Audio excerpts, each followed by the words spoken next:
Welcome to the Recovery Stories podcast, bringing you stories of hope, healing, and triumph over the bondage of addictions, mental health struggles, trauma, and dysfunctional family systems. Our courageous storytellers have chosen to live their journey out loud in order to show others that they don't have to suffer in silence. The stories you will hear are raw, real, and may involve graphic and triggering content. This podcast is brought to you by Promises Behavioral Health's Rooted alumni community. If you or a loved one are struggling, have questions, or are ready to take the next step, call our admission center at 888-648-4098. Or visit us online at www.promisesbehavioralhealth.com. Our team is ready and waiting to answer the call for help.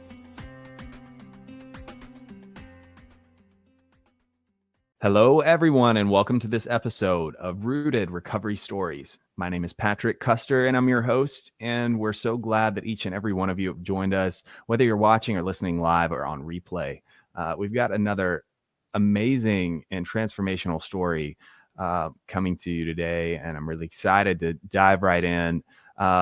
National recovery coach and speaker on addiction, mental health, and traumatic brain injury, and the founder of nonprofit Recover Wisely. Daniel Henderson is our guest today. Daniel, thank you so much for being here. Yes, thank you for having me. I'm stoked to be here to this podcast. Awesome. Well, let's dive right in. So, I always like to begin with somebody's story in childhood because it helps us paint the picture for who you are today and, the journey along the way. So, where were you born and what was your kind of family of origin history like? I was born in Cincinnati, Ohio. Awesome. It's kind of the Hawaii of the Midwest.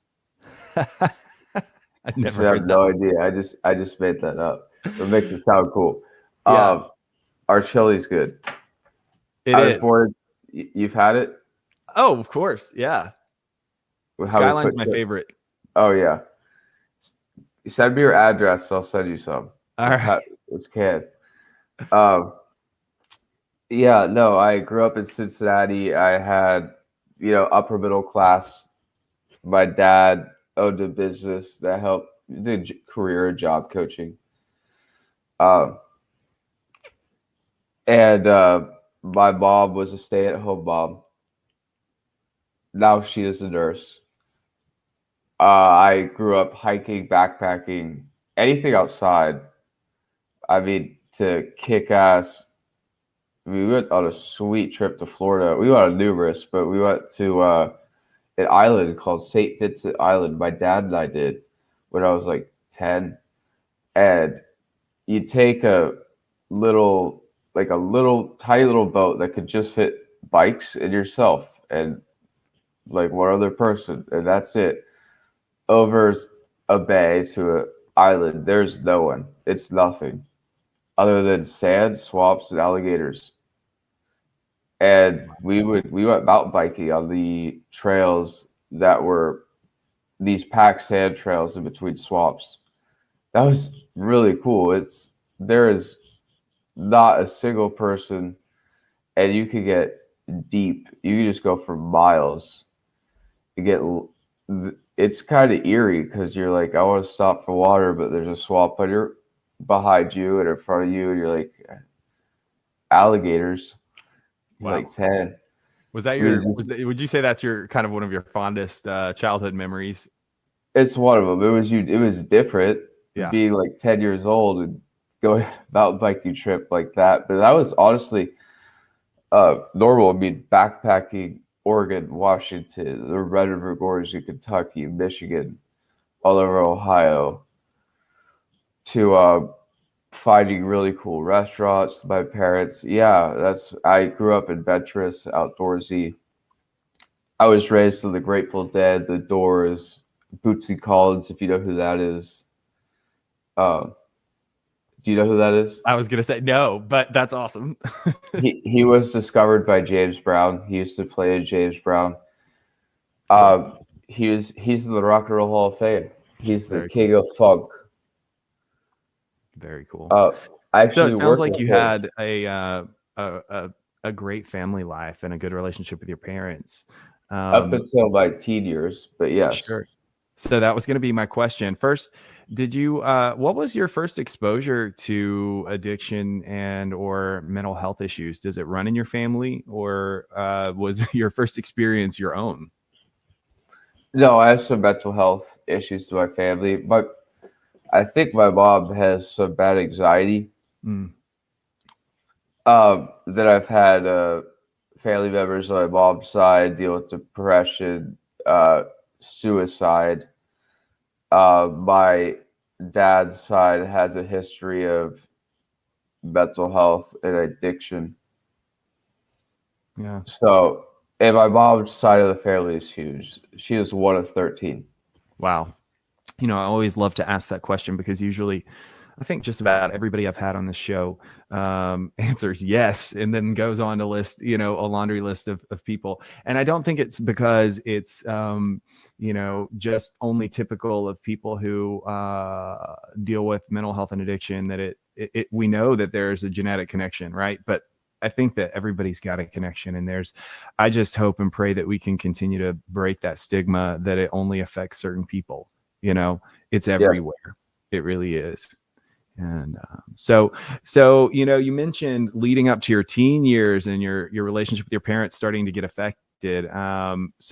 Is that when I'm guessing your behavioral issues and your first exposure to using started?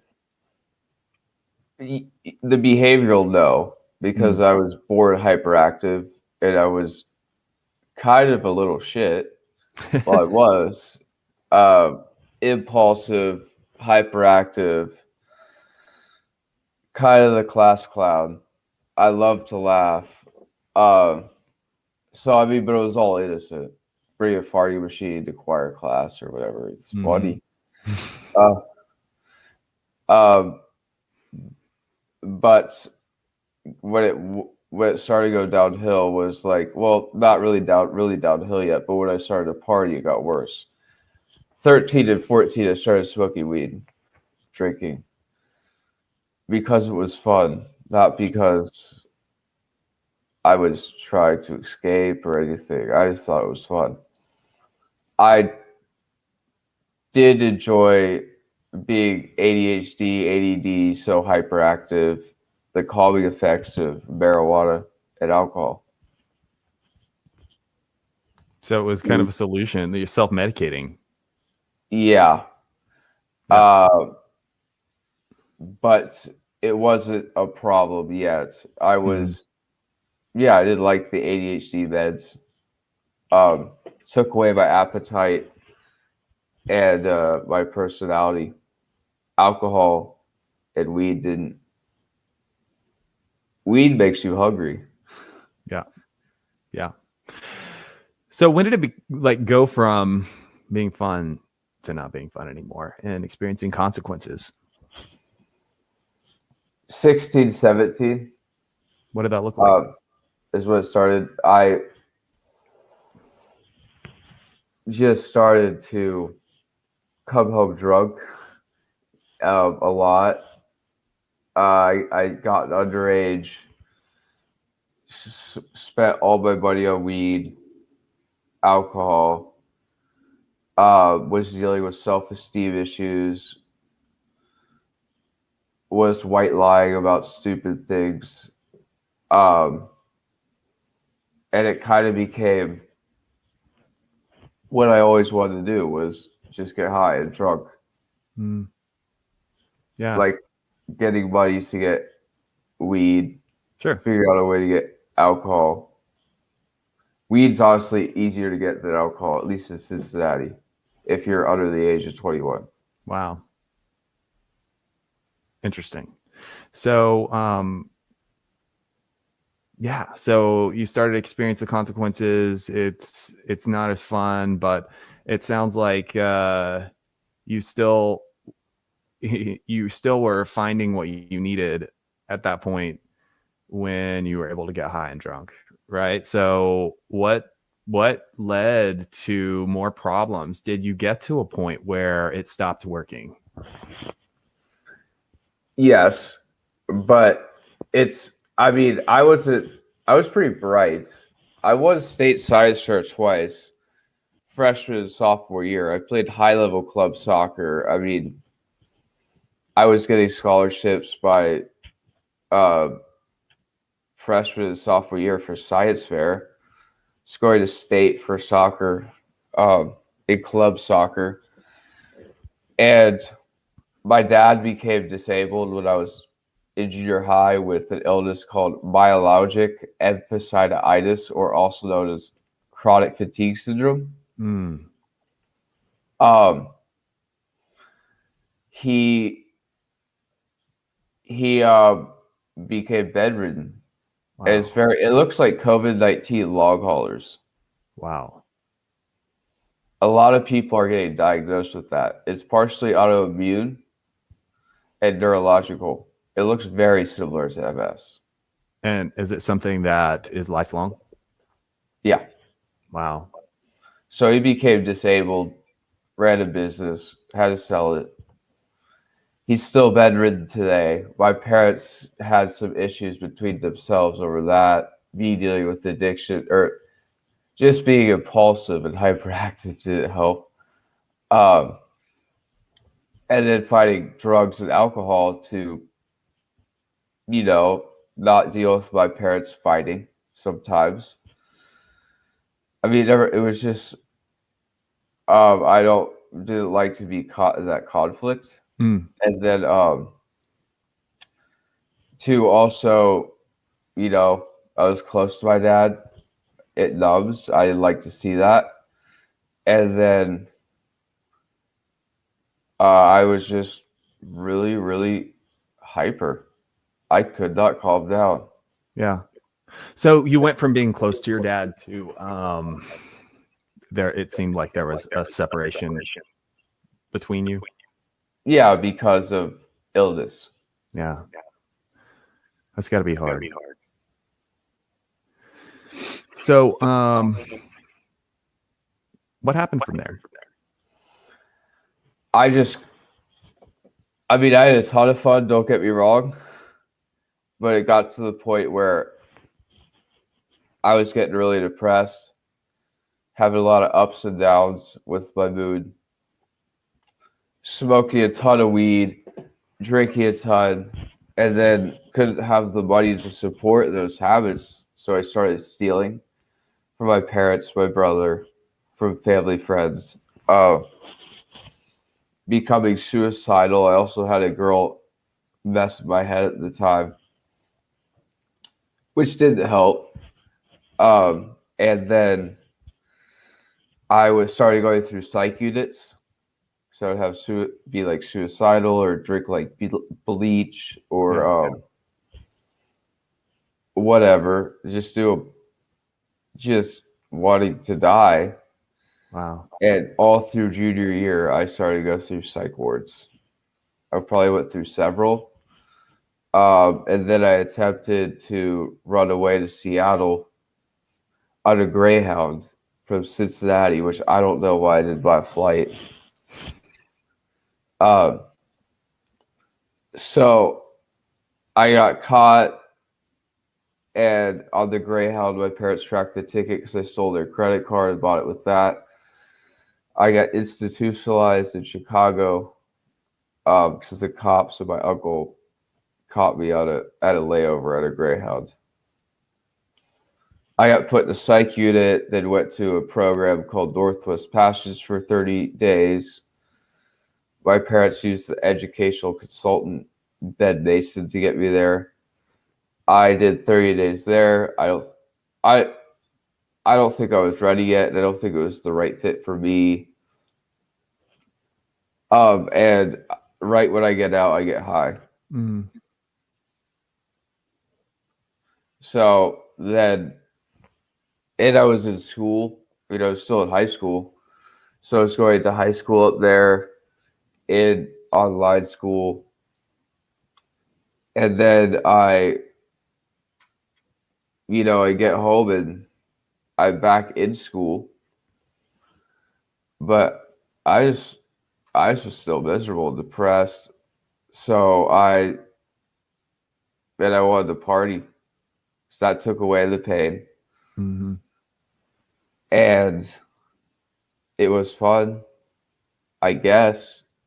It at the time, but I was more miserable than it was fun. So I started to just get high again and drink. And I like to the point where I just said, screw high school, I'm gonna stop going. So I started to drink and smoke weed all the time, living in my parents' basement,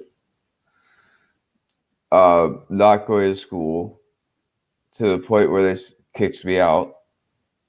And then I was hopping couches, staying with friends, whatever. How old were you at this point? 17. Okay. So also in high school,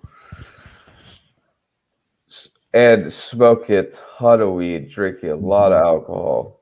Yeah.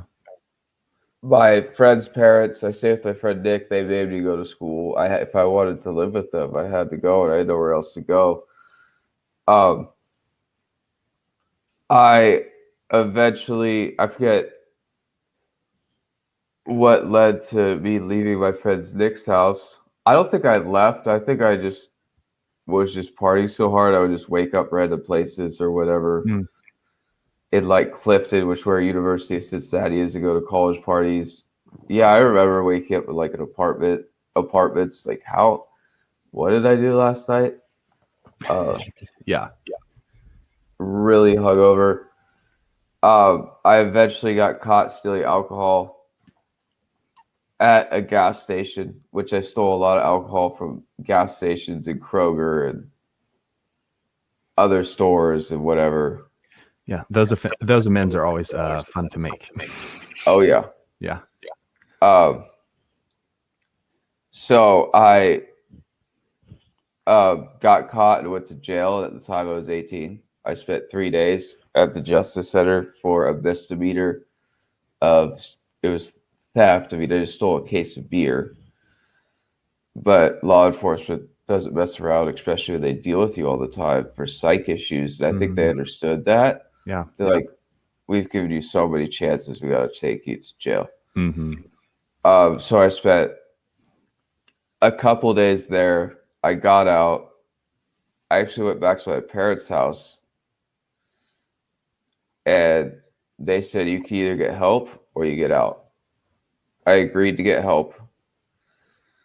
And about a week later, I was on a plane to Southern California to the treatment center where I got sober. And I landed March 5th, 2015. I was sober on the flight, but I made my sobriety date March 6th just because, like, I think I'm officially ready to stop today.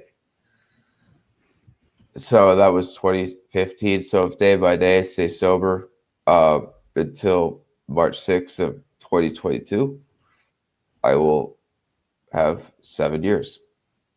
That's awesome.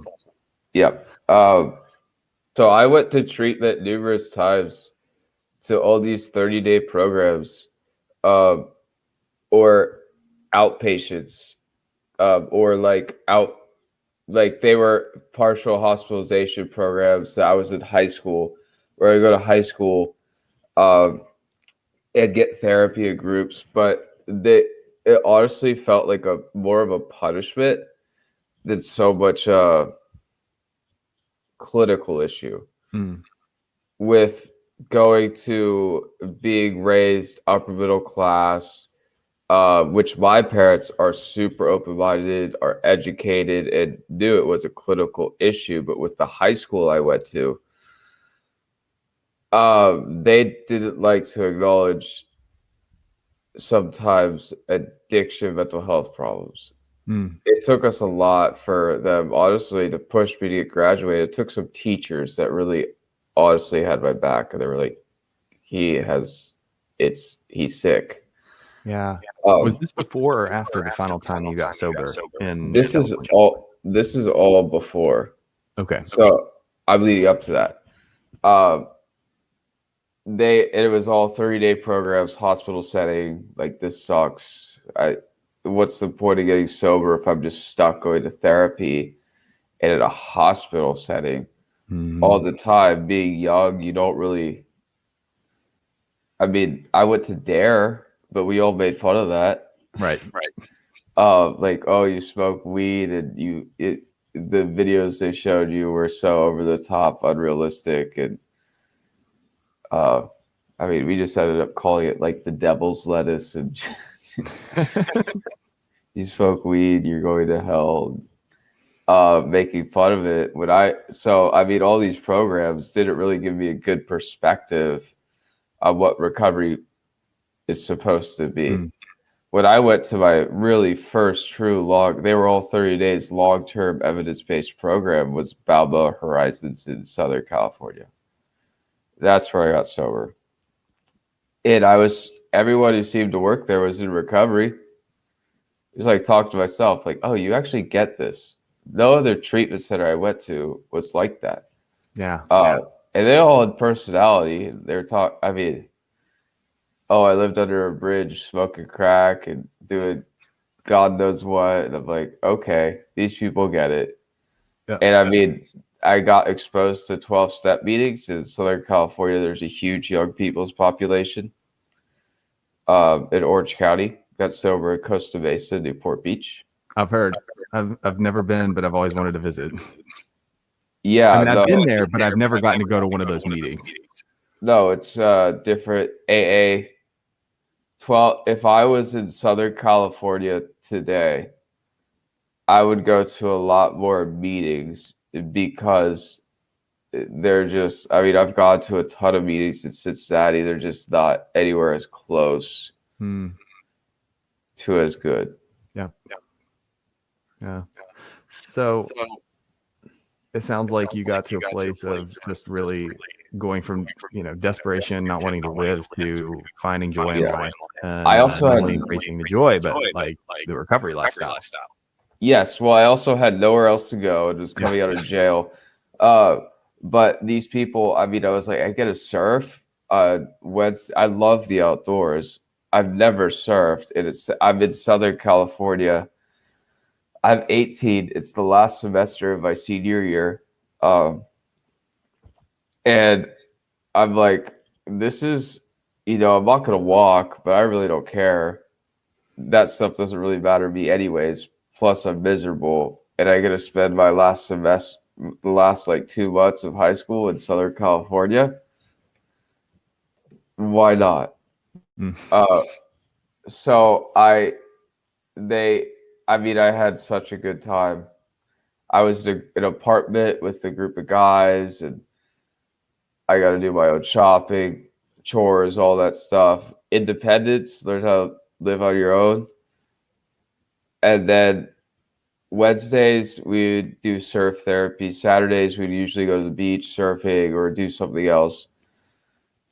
Monday, every single night, we go to 12-step meetings.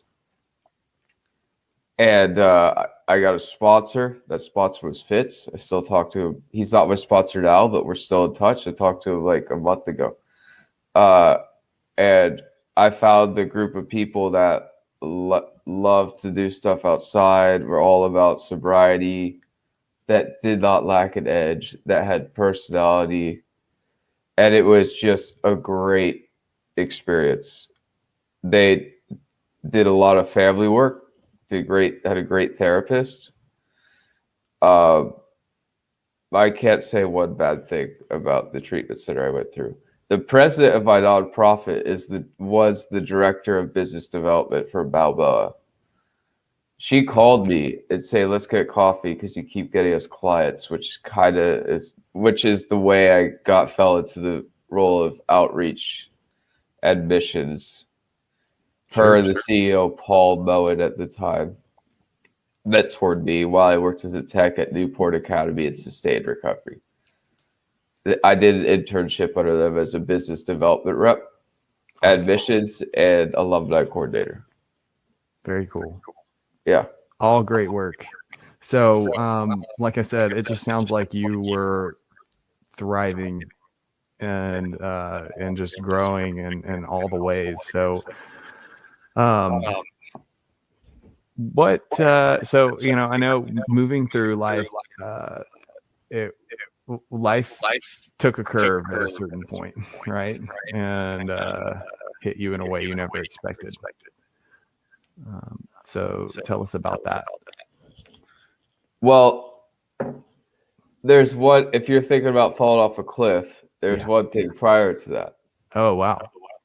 So I did business development for Wasatch Crest Treatment Services in Salt Lake.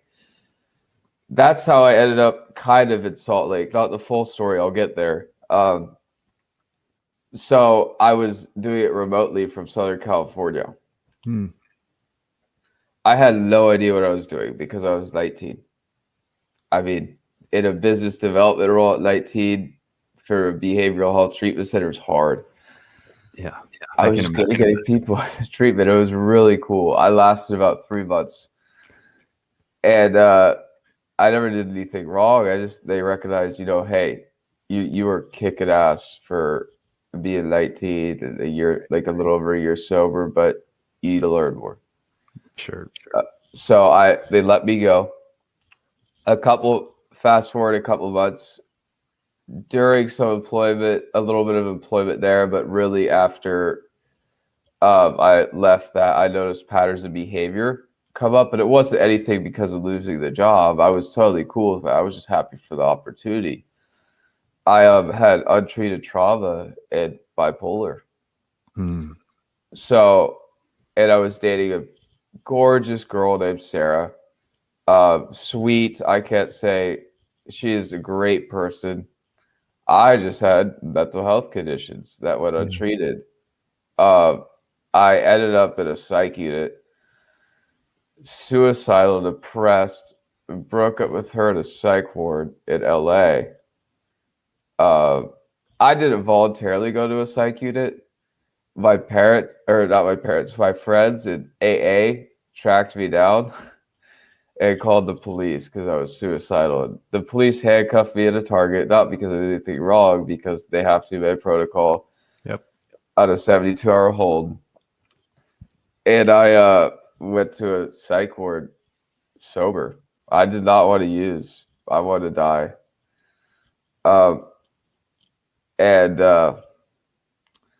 From working in the addiction mental health field for Wasatch Crest, they also owned the eating disorder treatment center at that time called Haven Hills, which I did some work for, which did a lot of trauma work.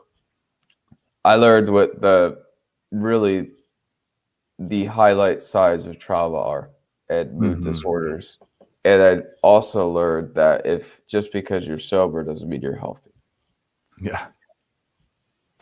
So I was like, okay, I don't want to use, but I'm not healthy. The stuff I learned working it at such a young age was so beneficial because I was able to call the lady who I mentored she wasn't my official boss, but she taught me, other than Heather, Ray Ellen Ellis with Haven Hills at the time. Crushed it on admission. She is great. She taught me that really well. I told my parents to call her from a psych unit. Which I gave them my email password because Gmail backs up all your contacts. I said, this is my email, find Ray Ellen's number, give her a call. Say, Daniel's in a psych ward in LA and needs some help. So I ended up talking to Ray Ellen and with my parents from a psych unit in Los Angeles. And I checked myself into long-term care in Utah. It's Salt Lake. I went to Discover Center, which was now closed, but is the mental health side of Ascend. Okay. If you've heard of Ascend. Yeah. And I did 90 days residential there. I had the best therapist I've ever had in my life. Named Kelsey Clues. That lady is a saint, and she's a kick-ass clinical psychologist. So I did 90 days there. I found out that I had PTSD, that I had untreated bipolar 1. And learned how to deal with all the stuff we were talking about before from childhood, and to really advocate for myself with my parents and with some stuff in a family dynamic and with friends. I was always a people pleaser. So, and I did a lot of work on self-esteem. You know, I was doing really well and helping a lot of people all through the first 18 months of sobriety, but I still didn't feel really that good about myself. Sure. You know, it's interesting. I'd like to point out that for so many of us, you know, we first get sober, and you know, we commonly hear the pink cloud that we get in early sobriety, because you know, we get the simplicity of life back, the things that we've been lacking for so long. But just touching on what you mentioned a moment ago, for so many of us that struggle with other things, trauma and or mental health diagnoses that have gone untreated or undiagnosed, when we're no longer self-medicating and we hop off that pink cloud, what happens is what you're describing right now. And I can't imagine the feelings that you were feeling having another episode, feeling like, oh my God, I'm here again, you know, in a psych ward. But also it sounds like having the insight to know this is right where you need it to be. Yeah, no, I mean, it obviously wasn't ideal, and it was psyche. This sucks. But I also knew once I had a little bit of clarity in a psych ward, I was like, okay, yeah, I definitely need to check myself in. I knew that I could, through my resources and the people I've met and the knowledge that I have, that this was totally treatable. Yeah. It's okay. And I knew who to call. And instead of having my parents spend like $5,000-$10,000 on a treatment consultant or whatever, you know, you don't want to just Google mental health treatment. No, I could just do through my resources. They aren't going to have to spend any money. Yeah. And you were resourceful, which was awesome. So, you know, you're going through this process, great mental health provider, you're finding some hope again in life. What happens next? So I do treatment. I did like about 90 days residential, and then I did 3 to 4 months outpatient. And it was all, it was dual diagnosis, but Discover Center was mainly primary mental health. I was one of the only people that had actually a drug or alcohol problem there. Wow. New Roads Behavioral Health is more heavy on the dual diagnosis side, but I was there strictly for mental health. I had no desire to use. I knew what I knew what I had to do to stay sober, but I didn't know what I had to do to stay mentally healthy. So I did, you know, EMDR, DBT, got the right meds, family work, all that stuff. But I, again, had a blast in treatment. Discover Center wasn't so much of it got there, but I was so miserable, depressed in the beginning. It wasn't anything to do with them. It was all to do with my health.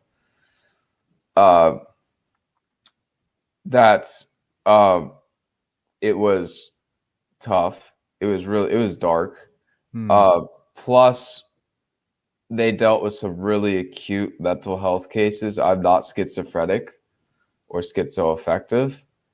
A lot of the people there were, and it's really hard to have an intellectual conversation with someone who is in psychosis or is severely schizophrenic. Sure. Those are complex mental health diagnoses we don't know a lot about. But I went to New Roads, and I had an absolute blast there. Both programs made it feel like a second home. Very cool. So it sounds like you started to get your well-being and your life and your joy back, and stepping into some I guess embracing the authenticity of what everything that your life was and brain was at that time. So what happened next? Because we're getting close to, I'm guessing, the incident that we were talking about. Yes. So I discharged. I got an apartment. I got a roommate. I had a girlfriend. Going to meetings, sponsor, all that stuff. Back working in treatment. Actually, the treatment center I did business development for, but I went into a different position. A tech with helping build the alumni program with business development duties when needed. Went hiking with my friend Wes. I met in AA meetings and CA meetings. Cocaine Anonymous is huge out there. On my day off, and on March 30th, early spring, we were at a high elevation on a marked trail. The ground, so I was just hiking. I was in front of him. He was behind me. The ground was thawing.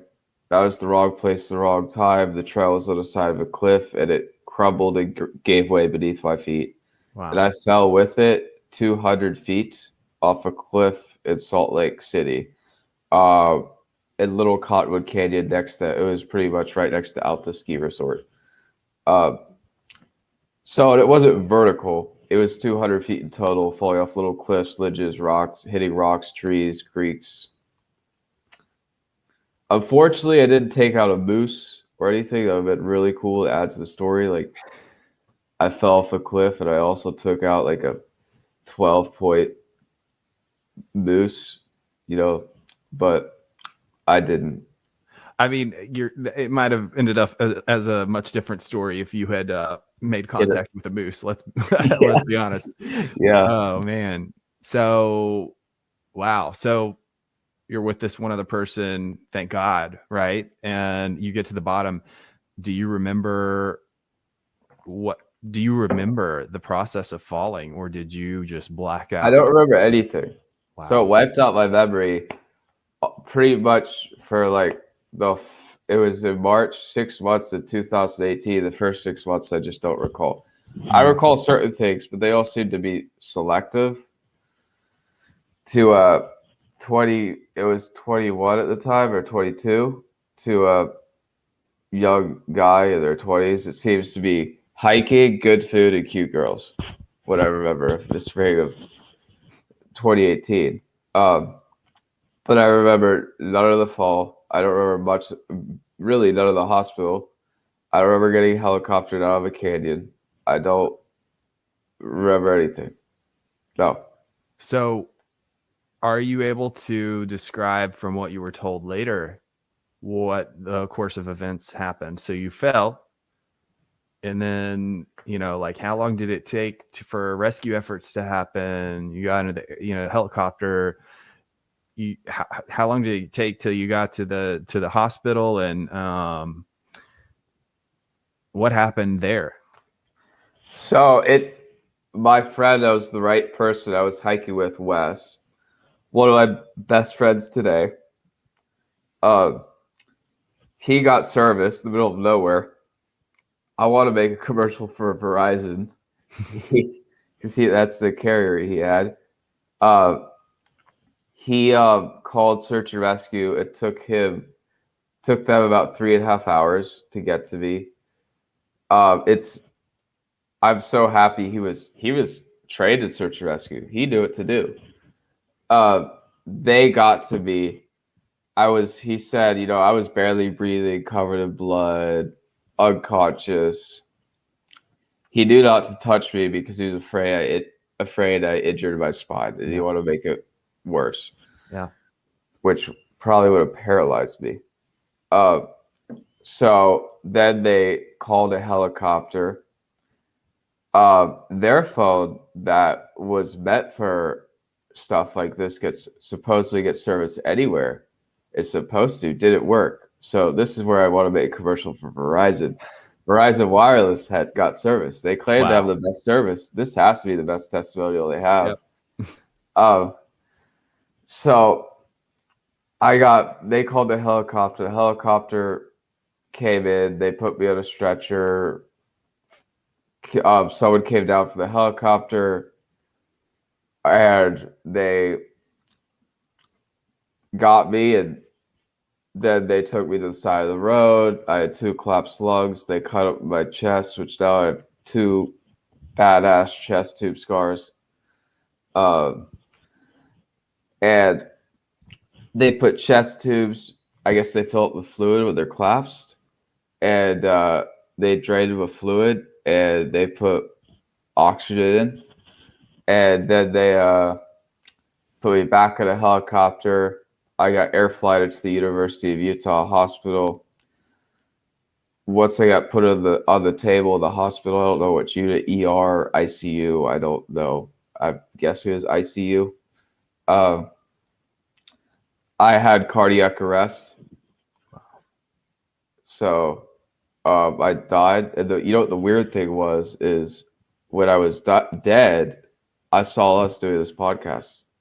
What? No, that's a load of crap. I say all sorts of weird stuff.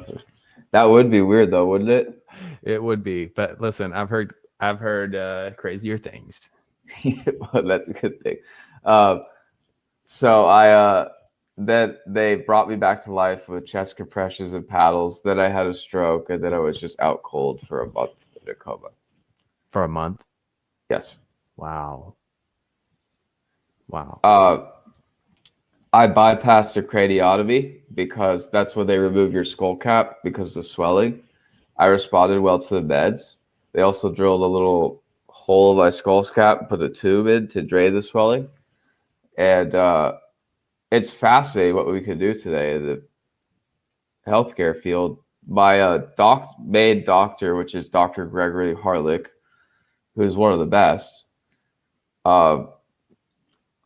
could monitor my vitals and brain swelling anywhere in the world as long as he had Wi-Fi or data.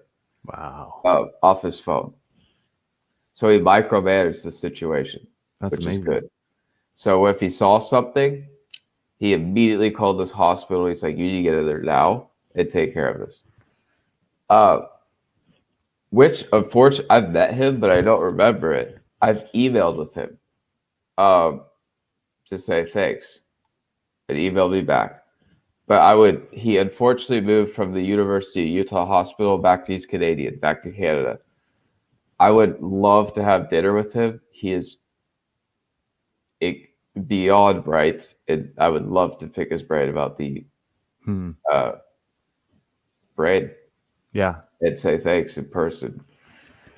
And treat him to like steak or something. I think you deserve a steak. Do something like that. Yeah. So then right when you wake up for a coma, you're in speech, occupational, physical therapy. I went straight into that.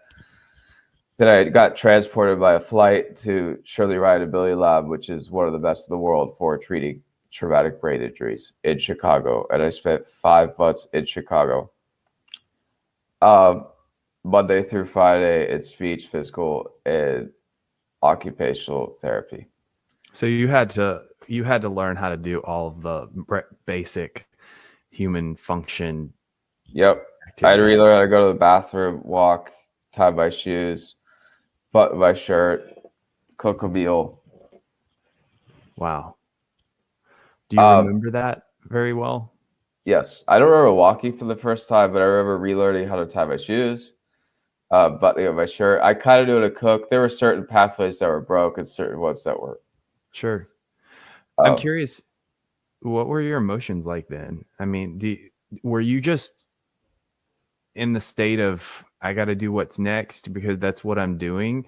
Or do you remember processing like I would think that there's got to be intense emotions associated when you realize you're having to relearn how to do these things as an adult and something severely wrong has happened to your body. What was that level of insight and realization like for you? There was no emotion. Really? This is why. There are certain lobes of your brain that control different things. I damaged the emotional side of my brain really bad. Oh, wow. So I came off very blunt,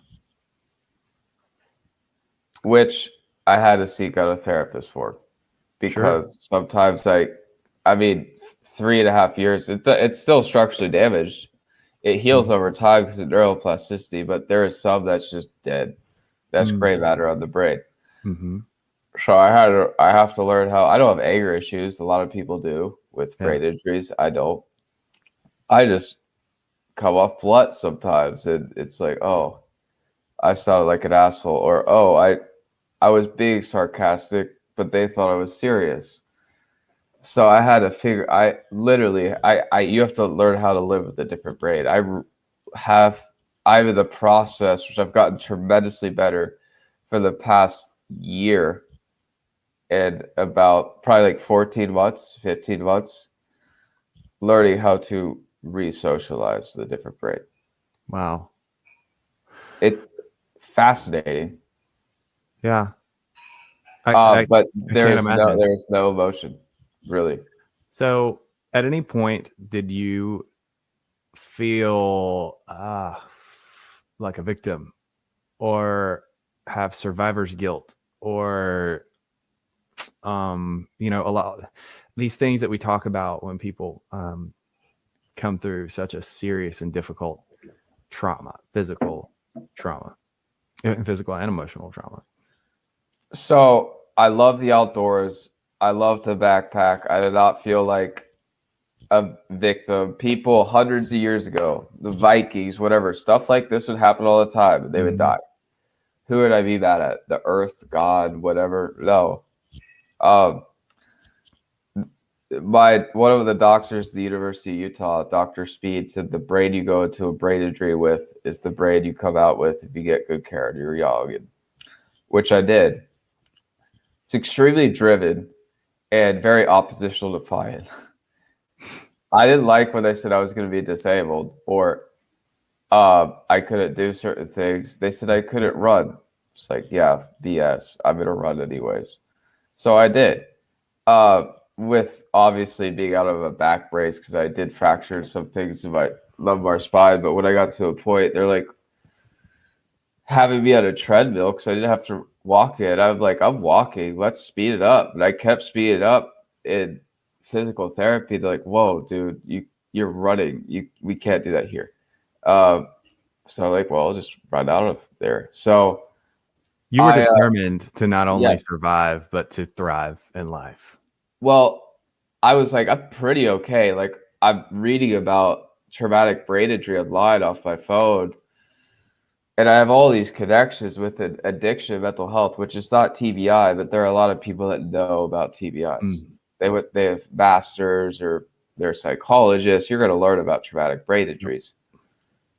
So neuroplasticity is wonderful. I was like, if I could really kick ass in treatment here and do every single thing I can outside of treatment to get a lot of activity in my brain, what science says, it just makes, you're going to get more and more and more out of your brain injury recovery. So that's what I did. Yeah. It's like, why not? I have the footage of me getting rescued. I can't figure out this emotional thing, but I don't have anxiety anymore. And I'm even keel, even though I don't have a lack of emotions. This is great. I'm not going up and down like, bipolar. I'm not having anxiety. I have a brain injury, so obviously I'm less hyperactive. I'm sleepy all the time. So that's what happens.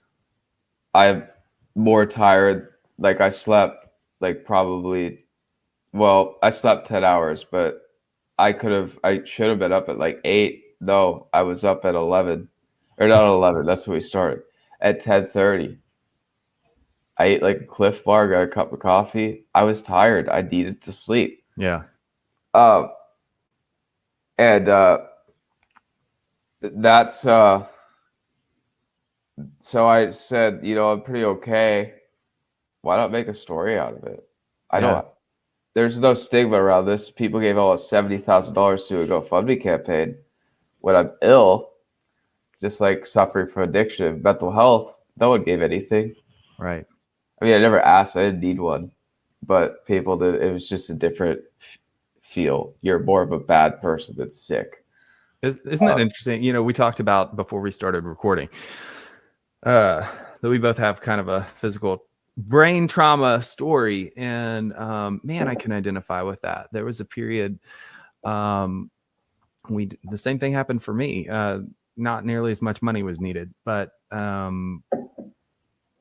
man, I never drew that parallel between when I needed treatment and recovery versus what it felt like when the physical trauma happens and the medical or physical or medical trauma. We have so far to go with that as a society. We know nothing about the brain. Yeah. I'm no longer bipolar. I don't have anxiety. When I see a therapist, they're like, you're not bipolar.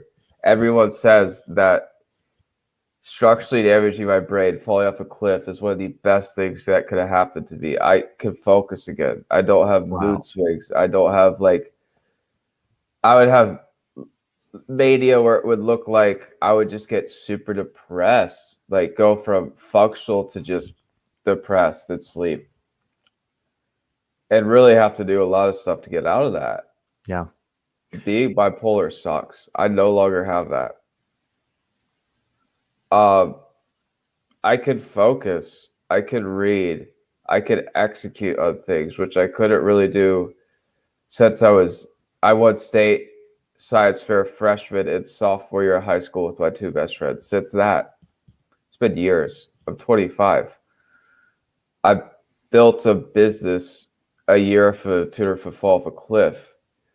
Now I was pretty out of it. Wasn't really providing a lot of services, which I'm providing a lot more now. Yeah. It's been a couple of years, and I was just like, let's lived, Sure. and I'm pretty okay. I mean, I don't see why I can't do this.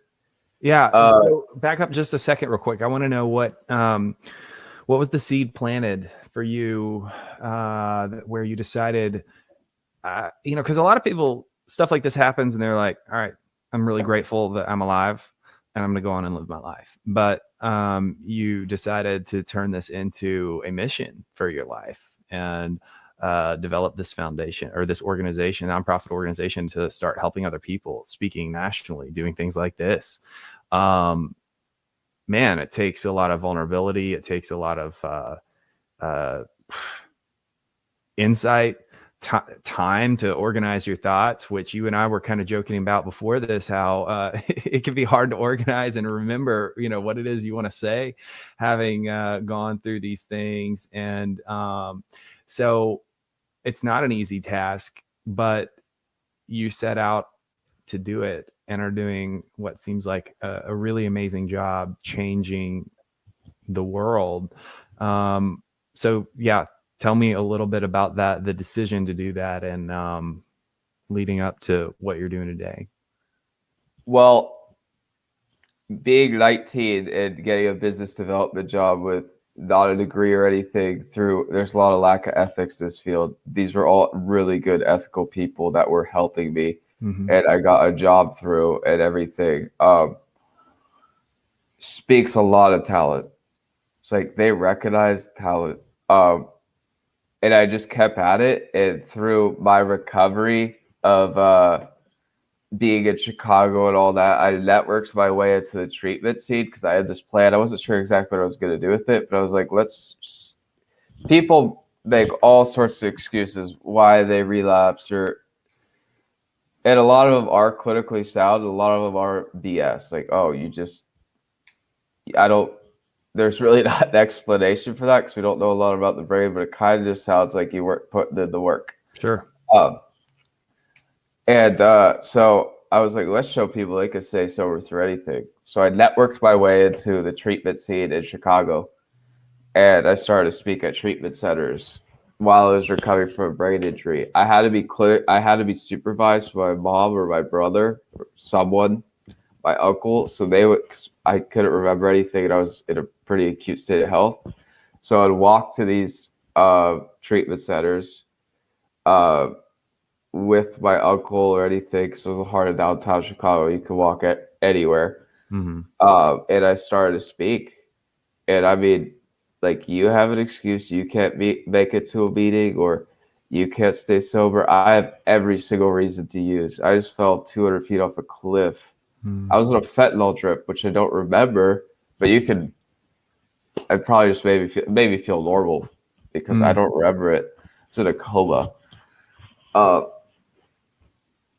And I was like, look, you could do something with your life. Through the advances in technology and science and good people, look I'm here. I shouldn't be here.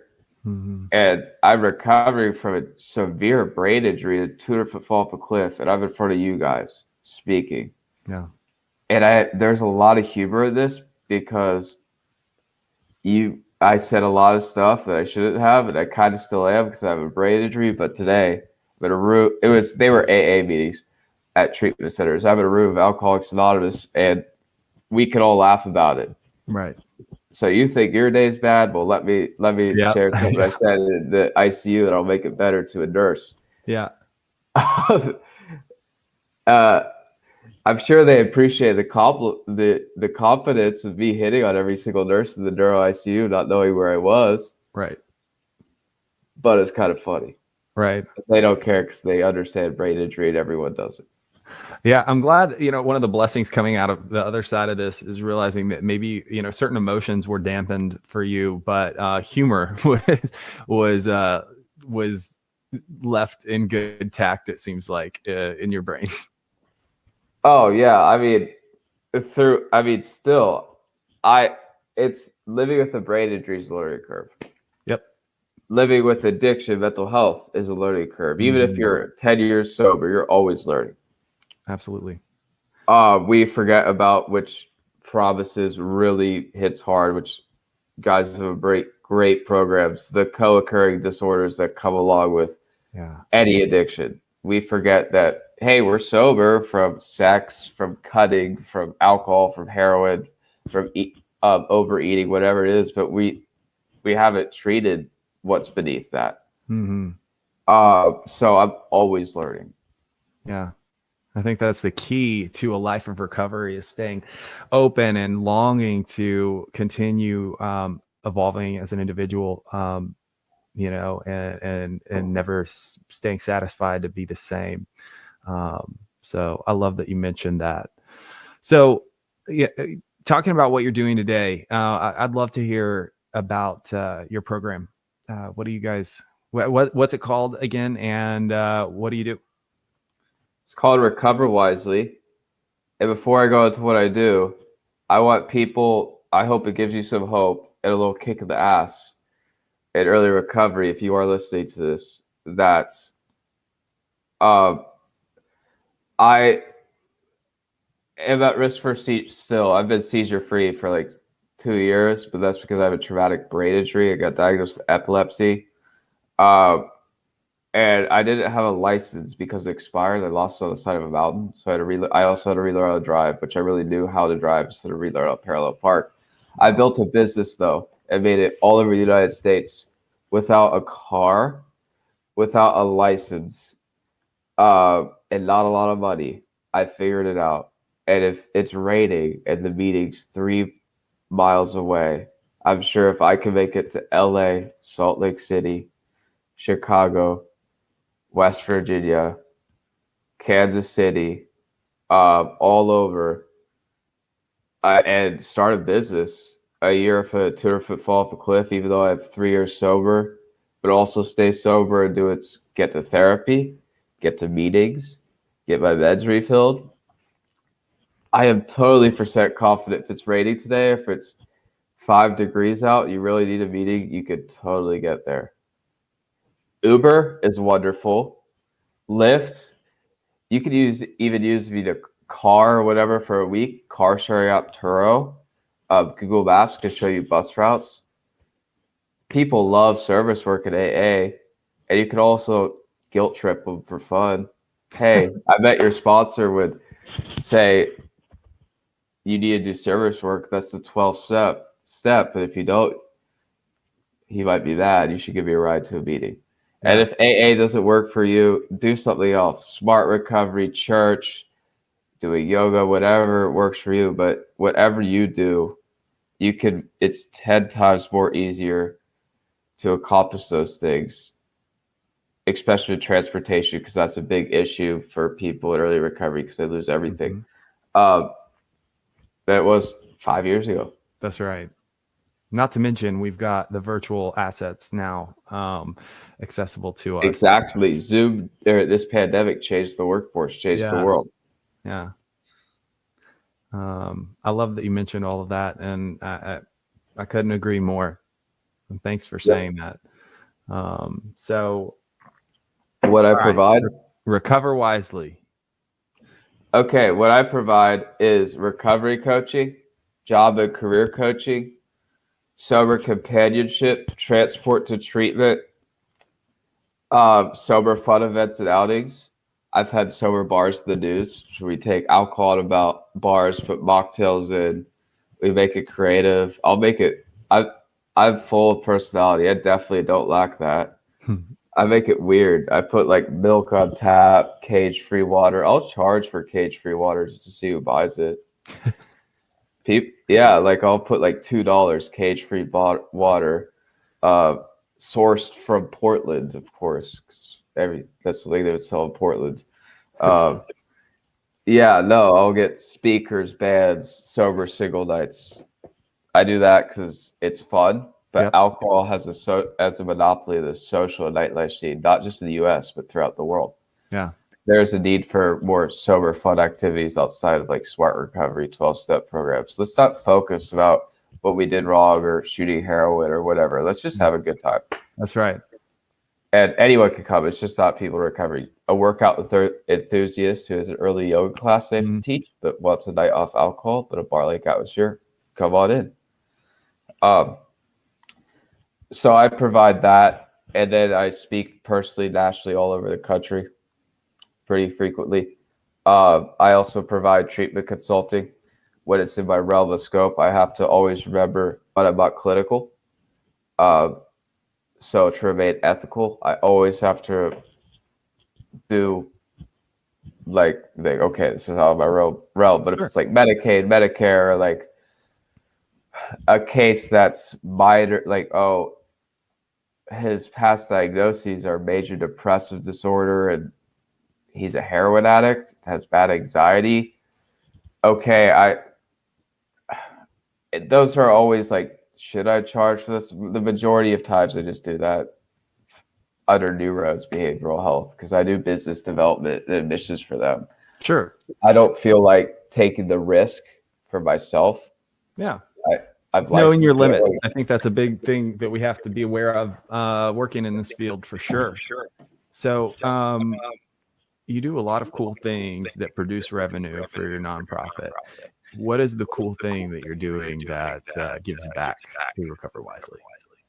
So I can't pay for people's like $60,000 worth of treatment yet, but I'm getting there. But let's say like you're coming off the streets and I will pay for your sober living.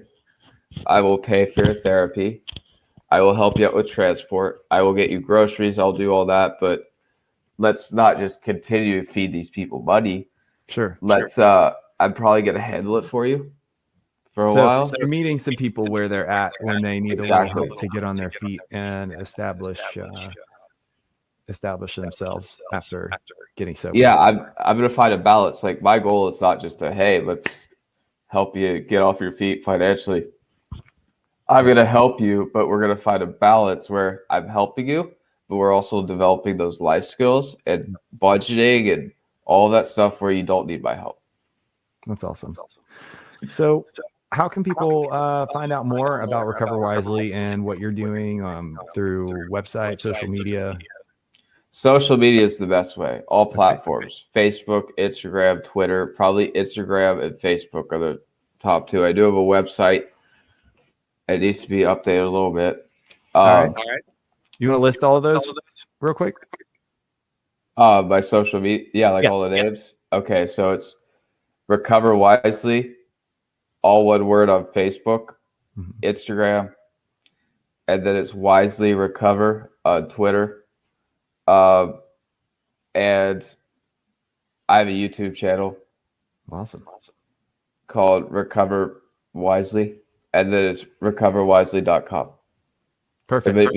It may be .org. I forget. Hold on. I'm looking it up. I should know this. And we're on Google. So like a Google business, the first thing you come up is Recover Wisely. Yeah, it's recoverwisely.com. Very cool. And what I licensed it was Recover Wisely Inc. So awesome. Yep. There you have it. Daniel Henderson, thank you so much for coming on the show today. This has really been great. You are a true testament to the miracle of recovery in many forms, and using your story to put out positive change in the world. So for that, I'm grateful. Is there any last word of encouragement you'd like to leave for our listeners and viewers today that have identified and can relate to your story? I noticed when I was healing from a brain injury, the tools I learned in treatment are the things that really saved my mental well-being and really got me through this. I was able to take, okay, if I could recover from this, and I put a ton of work in addiction and mental health recovery, I've gone through 5 treatment centers, I'm sure I could get through this. And I utilized dialectical behavioral therapy, acceptance commitment therapy, CBT, the things I learned from 12-step programs, mindfulness, every tool I really utilized. And, I have a brain injury, and now and then I lack a filter, which has gotten tremendously better. But I've learned how to approach someone. Hey, I have a TBI. I didn't mean it, or it was unprofessional for me to say that. I would like to make amends to you, but also I'm seeing a therapist and taking the right actions to fix it. And it's getting significantly better. And I didn't really learn a true amend. That's like an AA amends. I mean, it's not saying you're sorry, but it's taking the right action to fix patterns of behavior. Yeah. So those tools help me get through a life altering. I mean, I feel 100% different, but due to the tools I learned in treatment, I was able to make it through this. Yeah. And that's a testament to good mental health and addiction clinical care. And there are the lack of ethics in this field is disgusting and unfortunate, but there are good people out there. There are. And if you call me for help, you're only going to associate yourself with good, down-to-earth people. I work at a restaurant part-time. I will dishwash if they need me to. I love that. I like humility and work ethic. So, Amen. Yep. Awesome. Daniel, thanks again so much. And for everybody who stuck with us through the episode, we're so glad that you did. Hope that you follow, like, and subscribe so that you can hear more stories like Daniel's. We love raising people's voices, breaking stigma, and raising awareness on rooted recovery stories. And with that, I'll close out how I always do and remind each and every one of you that it is never too late to start loving yourself. And you're only one decision away from a completely different life. For more information on today's episode, check out the show notes. Recovery Stories is brought to you by Promises Behavioral Health's Rooted alumni community. If you or a loved one are struggling, have questions, or ready to take the next step, call our admission center at 888-648-4098. Or visit us online at www.promisesbehavioralhealth.com. Our team is ready and waiting to answer the call for help. Whether you're watching on YouTube, Facebook, Instagram, or listening on Spotify or Apple Podcasts, please share with your friends. Follow, subscribe, and leave us a review. We are grateful for you and hope that you have been encouraged by today's episode. As always, remember you are only one decision away from a completely different life, and it is never too late to start loving yourself.